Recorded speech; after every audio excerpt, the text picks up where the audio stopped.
وہ میری آنکھوں، میری پلکوں، میرے خوابوں میں بستا تھا۔ سب سے پہلے اس نے میری ممتا کے چھوٹے سے خواب میں آنکھیں کھولی تو میں نے ساری چاہتیں، سارے لاڑ، سارے دلار اس پر نچھاور کر دیے۔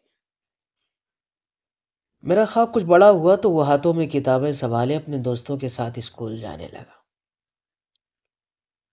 میری نظریں دور تک اس کا تعاقب کرتی اور میرے ہونٹ قرآن آیات دہراتے رہتے اور اس پر دم کرتے رہتے۔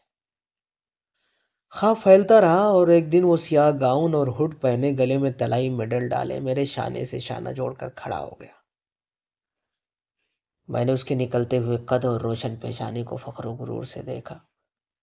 نظروں ہی نظروں میں اس کی بلائیں لی اور نظر جھکا لی کہ کہیں میری اپنی ہی نظر نہ لگ جائے۔ ہم اس سنہری خواب میں ایک دوسرے کے دوست، سہیلی، یار بیلی بن گئے۔ سکھ دکھ سوچ نظریے بانٹنے لگے۔ پھر وہ ایک نئے اور کسی دوسرے کے خواب میں داخل ہو گیا۔ کسی نے اسے لفظوں اور باتوں کے رنگین پھندوں میں جکڑ لیا۔ میں نے اپنے خواب سے اسے بہت آوازیں دی، لیکن اس نے انسنی کر دی۔ حالانکہ ہم صرف ایک دوسرے کو سنتے ہی تو تھے۔ ہمارے خواب صرف آوازیں ہی تو تھے، پر جس کے خواب میں وہ جا بسا تھا اس کے ہاتھ میں میٹھی زبان کا چابک تھا۔ سو ہم اپنے اپنے خوابوں کے گنبد میں بند ہو گئے۔ ایک دن اپنے خواب میں تنہائی کی شدید گھٹن سے میں مر گئی۔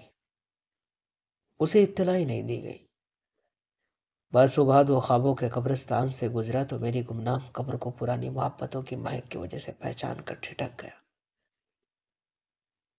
اگلے دن لکڑی کا معمولی سا کتبہ بنوا کر لایا اور قبر پر لگوا گیا۔